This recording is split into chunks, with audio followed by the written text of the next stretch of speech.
시민 여러분 안녕하십니까? 12월 첫째 주 광주 시정뉴스입니다. 어느덧 2018년 달력도 한 장만을 남겨두고 있는데요. 어떤 계획들 세우고 계신가요? 아마 지난 날을 돌아보며 앞으로의 희망을 품어보는 한 달이 되지 않을까 싶은데요. 그 어느 때보다 알차고 즐겁게 보내시길 바라며 광주시정 뉴스 시작합니다. 본격적인 추위가 시작되면서 난방기구의 사용 또한 늘고 있는데요. 12월에서 2월까지는 습도가 낮고 대기가 건조해 화재 위험이 높다고 합니다. 그래서 겨울철 화재가 연중 발생하는 전체 화재의 40%를 차지하고 있는데요. 아차 하는 순간 재앙으로 이어질 수 있는 화재는 예방만이 안전으로 가는 최고의 지름길입니다. 발빠른 취재로 정보를 전하는 임하나 기자가 소방 안전에 대해 알아봤습니다. 활활 치솟는 시뻘건 불길. 화재로 인한 피해 규모가 더욱 커지는 계절 겨울입니다. 실제로 지난해 통계를 보면 화재 사고는 봄과 겨울에 집중됐지만 화재로 인한 인명피해는 겨울철이 압도적으로 많았습니다. 춥고 건조한 날씨 탓에 실내 활동이 늘며 난방기구를 활발하게 사용하기 때문입니다. 겨울철에는 특히 난방기구를 사용하면서 부주의가 일어나서 화재가 많이 발생하는데요. 난방기구 사용 시에는 탈 수 있는 물건들이 있는지 주변을 살피고 사용하지 않는 전기기구의 전원은 항상 차단하는 안전습관이 필요합니다. 단독주택과 공동주택에서는 철저한 화재 예방을 위해 소화기와 주택화재 경보기 등 주택용 소방시설을 반드시 설치해야 합니다. 소화기는 세대별, 층별로 1개 이상 설치해야 하고 주택화재 경보기는 구획된 실마다 설치해야 합니다. 차상위 계층이나 거동이 불편한 어르신 등 화재 취약계층은 소방서를 통해 주택용 소방시설을 지원받을 수 있습니다. 화재를 대비해 평소에 비상구를 확보하는 일도 중요합니다. 작년 제천화재 같은 경우처럼 화재가 발생하면 내부에 다량의 연기가 많이 발생하는데요. 밖으로 대피를 못하고 비상구를 찾더라도 비상구인지 모르는 경우가 많습니다. 적치물이나 아니면 방해물들 같은 것을 밖으로 치워놓고 깨끗하게 관리하셔서. 광주소방서는 비상구 폐쇄나 장애물 적치 등 불법 행위를 신고하면 포상금을 지급하는 비상구 신고 포상제를 운영하고 있습니다. 또 최근 3년간 차량 화재 사망자가 꾸준하게 증가해온 만큼 내년부터는 전 차량에 의무적으로 소화기를 비치해야 합니다.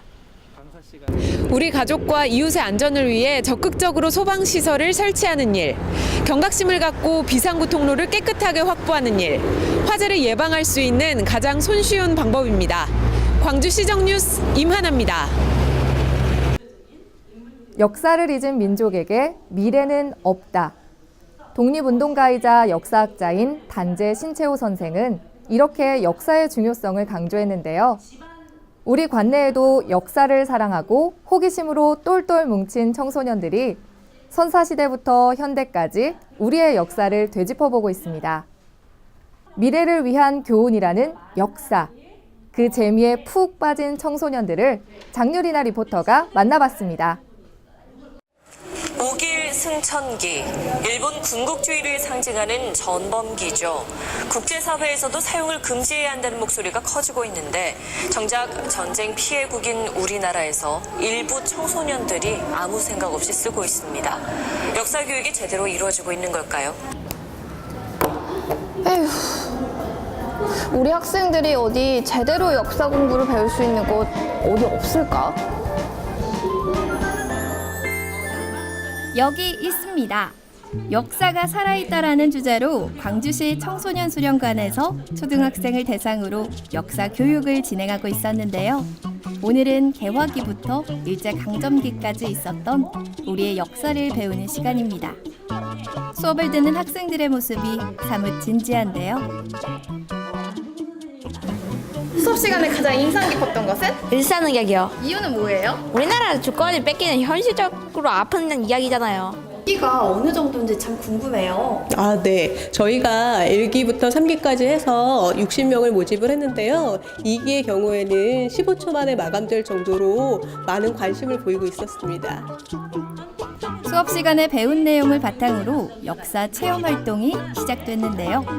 학생들이 무언가를 오리고 종이에 적어가며 열중하는 모습입니다. 과연 무엇을 만들고 있는 걸까요? 안녕하세요, 친구. 안녕하세요. 네, 지금 뭐 만들고 있어요? 대한 독립식문을 만들고 있어요. 오, 그럼 우리 시청자분들에게도 한번 보여줄 수 있을까요? 저 여기 와, 멋있죠, 여러분? 근데 이렇게 신문을 만들어 보니까 어떤 느낌이었는지 좀 궁금해요. 일제강점기 시절에 우리 대한민국 사람들이 겪었던 서러움이나 고통들에 대해 생각해 보니까 많이 가슴이 아팠고 우리나라를 지켜주신 우리 조상님들에 대해서 다시 한번 존경하는 마음을 가지게 되는 것 같았어요. 역사 체험 프로그램에서는 현장 체험도 마련되어 있는데요. 학생들은 수업 시간에 배운 역사적인 장소를 직접 탐방하면서 우리의 역사를 더 자세히 알아갑니다. 다양한 체험 활동과 현장 체험을 통해서 역사를 좀 쉽게 그리고 재미있게 배우게 하기 위해서 프로그램을 만들게 되었고요. 아이들이 이런 활동을 통해서 올바른 역사의식을 갖고 미래를 살아갈 힘을 기르고자 하는 데 목적이 있습니다. 광주시 청소년 수련관에서 진행된 역사 체험 프로그램을 통해 우리 너른고을 학생들이 우리의 역사와 가치를 되새겨보는 소중한 시간이었습니다. 지금까지 현장 리포트였습니다. 간추린 뉴스입니다. 광주시가 지난 27일 하남시 양평군과 함께 서울 양평간 고속도로 건설 및 국도 45호, 국지도 88호선 확장 사업을 위한 업무 협약을 체결했습니다. 이날 협약식에는 신동원 광주시장과 김상호 하남시장, 정동균 양평군수가 참석했으며 협약 내용은 서울 양평간 고속도로 조속 추진과 양평, 광주, 팔당댐 간 도로 확장에 대해 정부에 건의한다는 내용입니다. 서울 양평, 양평 서울 이 고속도로 이 관련 도로 관련 이 협약식을 이렇게 맡게 돼서 너무 의미가 깊고요. 중요한 일들을 같이 협의하기 위해서 좀 이런 일들이 추진이 됐으면 좋겠다는 생각이 들고. 한편 세계시군은 이번 협약이 국토 균형 발전과 교통량 분산 차원에서 필요한 고속도로 건설과 국도 확장 사업의 조속 추진에 큰 역할을 해줄 것으로 기대하고 있습니다. 경기도 유형문화재 제2호인 남한산성 숭렬전의 해체 보수 공사가 진행 중인 가운데 지난 29일 상량식이 진행됐습니다. 상량식은 집을 지을 때 기둥을 세우고 볼을 얹은 다음 마룻대를 올리는 의식으로 이날 상량식에는 신동원 광주시장과 오후석 경기도 문화체육관광국장 등 80여 명이 참석했습니다. 한편 지난 2016년 붕괴 우려가 있다는 시도지정문화재 특별 종합점검 결과에 따라 지난해 7월부터 숭렬전 보수공사가 진행됐으며 내년 10월에 마무리될 예정입니다. 오직 광주 시민과 함께하는 광주시 힐링 걷기 대회가 지난 1일 청석공원에서 개최됐습니다. 시민들의 건강 증진과 여가선용의 기회를 부여하고 경안천의 아름다운 모습을 알리고자 마련된 이번 걷기 대회에는 신동원 시장을 비롯한 1,500여 명의 시민이 함께했습니다. 더불어 건강검진 부스와 뉴 스포츠 체험, 불법 촬영 범죄 근절을 위한 캠페인 등 다양한 부대 행사가 함께 열려 의미를 더했습니다.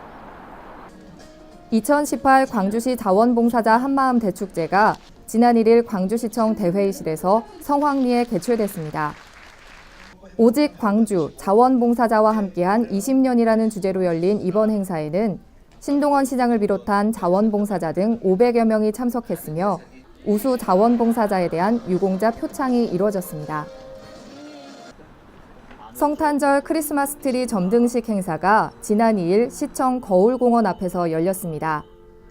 이날 점등식은 광주시 기독교연합회 주최 주관으로 열렸으며 신동원 시장과 소병훈 국회의원, 박현철 시의회의장 등 300여 명이 참석해 시민들에게 성탄의 즐거움과 희망의 메시지를 전했습니다. 광주시의 숨은 보물찾기, 시민 여러분이 보내주신 사진을 소개합니다. 이번 주에는 아주 귀여운 꼬마 숙녀가 주인공인 동영상 2편이 도착했는데요. 먼저 오포읍에 사는 강태리 님이 보내주신 영상입니다.